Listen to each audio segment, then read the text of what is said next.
Good morning प्यारे बच्चों। आज हम अपनी आशा पुस्तक का पाठ 7 बहू हो तो ऐसी को पढ़ेंगे। इस पाठ में एक आदर्श बहू की कहानी को बताया गया है जो अपने व्यवहार से दोनों कुल का हृदय जीत लेती है। एक परिवार में एक सेवानिवृत्त ईमानदार न्यायाधीश और उनकी पत्नी दोनों सद्गृहस्थ थे। उनकी एक पुत्री थी लक्ष्मी, जिसे बीए तक उच्च शिक्षा मिली थी। जज साहब अपनी पुत्री के लिए संस्कारी और ईमानदार वर की तलाश में थे। एक दिन कहीं जाते समय रास्ते में उनकी गाड़ी के इंजन में खराबी आ गई। चालक द्वारा बहुत प्रयास करने पर भी वह ठीक नहीं हो रहा था और कार को धक्का लगाने के लिए कोई तैयार नहीं था। तभी सादे पोशाक में एक नवयुवक वहां आया। चालक को स्टीयरिंग पकड़ने के लिए कहकर उसने अकेले ही भारी गाड़ी को धक्का देना शुरू कर दिया और गाड़ी चालू हो गई। जज साहब ने उस पुरुषार्थी नेक युवक को धन्यवाद देकर उसे उसके गंतव्य स्थान तक पहुंचाने हेतु अपनी गाड़ी में बैठा लिया। एक परिवार में एक सेवानिवृत्त अर्थात जिनकी सेवा पूरी हो चुकी है ऐसे न्यायाधीश और उनकी पत्नी दोनों रहते थे। उनकी एक पुत्री थी लक्ष्मी, उसने बीए तक की शिक्षा प्राप्त की थी। जज साहब अपनी पुत्री के लिए एक ईमानदार योग्य वर की तलाश कर रहे थे। एक दिन कहीं जाते समय उनकी गाड़ी खराब हो गई और चालक ने बहुत अधिक प्रयास किया, लेकिन उनकी गाड़ी ठीक न हो सकी। तभी एक नवयुवक वहां आया और उसने चालक को स्टीयरिंग पकड़ने के लिए कहकर गाड़ी को धक्का देना शुरू कर दिया और गाड़ी चालू हो गई। जज साहब ने उस भले युवक को धन्यवाद देकर उसे जहां जाना था उसे वहां पहुंचाने के लिए अपनी गाड़ी में बिठा लिया। गाड़ी में जज साहब द्वारा परिचय पूछने पर उसने बताया, मैं विश्वविद्यालय का एक छात्र तथा गरीब परिवार का लड़का हूँ। प्रतिवर्ष प्रथम आने के कारण मुझे छात्रवृत्ति मिलती है, जिससे मैट्रिक से एमए तक की शिक्षा पूरी की है। अब सरकारी छात्रवृत्ति द्वारा आगे की शिक्षा प्राप्त करने के लिए 2 महीने के भीतर प्रदेश जाऊंगा। युवक की बुद्धिशीलता और अदब भरे व्यवहार से जज साहब प्रभावित हुए। उन्होंने अपनी पत्नी से सलाह मशविरा किया। पत्नी ने भी कहा, भले ही लड़के के पास धन नहीं है मगर बढ़िया संस्कार तो है। मेरी लक्ष्मी के लिए यही उपयुक्त वर रहेगा। जज साहब ने लड़के से रजामंदी ली और अपनी पुत्री लक्ष्मी का विवाह उसके साथ कर दिया। जज साहब की इच्छा थी कि दामाद के परदेश जाने से पहले लक्ष्मी अपनी ससुराल हो आए। प्रस्ताव को सुनकर युवक बोला, मैं पहले गाँव जाकर घर ठीक कराऊँ, फिर लक्ष्मी को ले जाऊँगा।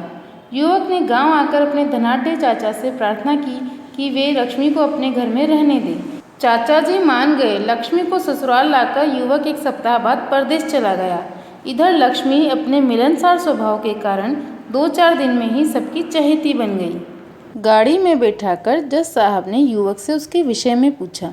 युवक ने बताया कि मैं विश्वविद्यालय का एक छात्र हूँ तथा गरीब परिवार से हूँ।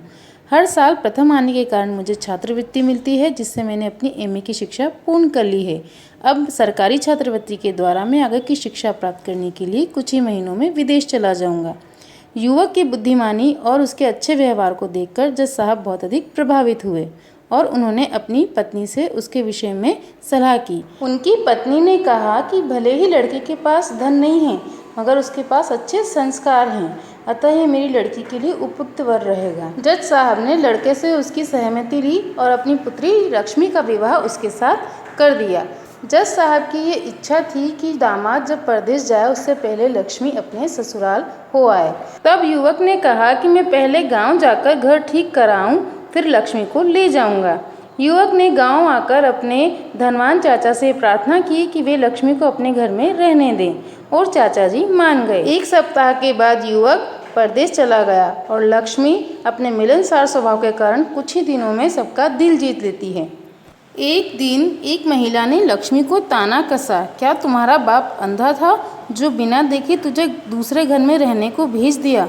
लक्ष्मी ने आश्चर्य से पूछा, क्या यह मेरा घर नहीं है?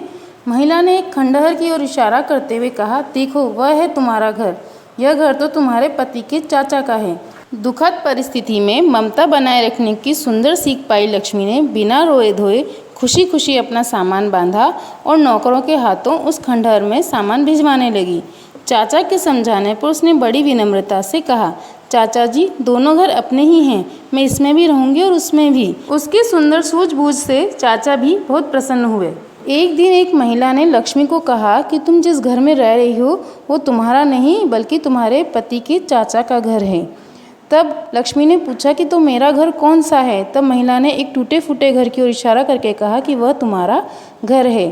तब लक्ष्मी ने खुशी खुशी अपना सामान बांधा और वह उस खंडहर में जाकर रहने को तैयार हो गई। चाचा ने उसे बहुत अधिक समझाया, लेकिन उसने विनम्रतापूर्वक कहा कि चाचा जी, दोनों ही घर अपने हैं और मैं दोनों ही घरों में रहूंगी। चाचा जी उसकी इस प्रकार की सुंदर सोच को देखकर बहुत अधिक प्रसन्न हुए। अपने घर में आकर उसने सबसे पहले अपने ससुर के चरण छुए, फिर एक आदर्श गृहलक्ष्मी की तरह सारे घर को साफ सुथरा करके सब कुछ एकदम व्यवस्थित कर दिया। माता पिता को जब बेटी की समझ का पता लगा तो उन्हें बड़ा गर्व हुआ। उन्होंने वहां से घर निर्माण कार्य के सामान व कारीगरों के साथ एक पत्र भेजा, जिसमें एक ही पंक्ति लिखी थी, पुत्री तुमने दोनों कुल को पवित्र कर दिया। लक्ष्मी उसे पढ़कर भाव विभोर हो गई। आए हुए कारीगरों ने कुछ ही समय में एक सुंदर मकान खड़ा कर दिया। गृह प्रवेश के दिन लक्ष्मी के माता पिता उसके गांव पधारे। बड़ी धूमधाम से सबसे पहले युवक के पिताजी को गृह प्रवेश कराया गया। इसके बाद सबने प्रवेश किया। इस कार्यक्रम को देखने हेतु आसपास की गरीब महिलाओं का एक झुंड अलग खड़ा था। बहू स्वयं एक एक का हाथ पकड़कर उन्हें घर के भीतर लाई और सबको भोजन कराया। सभी आदर्श बहू पर आशीर्वादों की वृष्टि करने लगे। माता पिता को भी अपनी पुत्री को देखकर आत्मसंतुष्टि हो रही थी कि सचमुच उनकी पुत्री आदर्श बहू बन गई है। लक्ष्मी ने सारे घर को साफ करके उसको एकदम व्यवस्थित कर दिया। जब लक्ष्मी की माता पिता को अपनी बेटी के विषय में सारी बातें पता चली तो उन्हें अपनी बेटी पर बहुत अधिक गर्व हुआ और उन्होंने अपने बेटी के मकान को ठीक करवाने के लिए कुछ कारीगर उनके पास भेजे। कारीगरों ने कुछ ही दिनों में एक सुंदर मकान तैयार कर दिया। बड़ी धूमधाम के साथ गृह प्रवेश का आयोजन किया गया। सभी नई बहू की तारीफ कर रहे थे और उसे ढेरों आशीर्वाद दे रहे थे। माता पिता भी बहुत अधिक प्रसन्न थे कि उनकी पुत्री सचमुच आदर्श बहू बन गई है। सीख, गुण की पूजा सभी जगह होती है। बच्चों, ये हमारा पाठ 7 बहू हो तो ऐसी अब पूर्ण होता है। आप सभी इसे फिर से पढ़िएगा। Thank you. Have a nice day.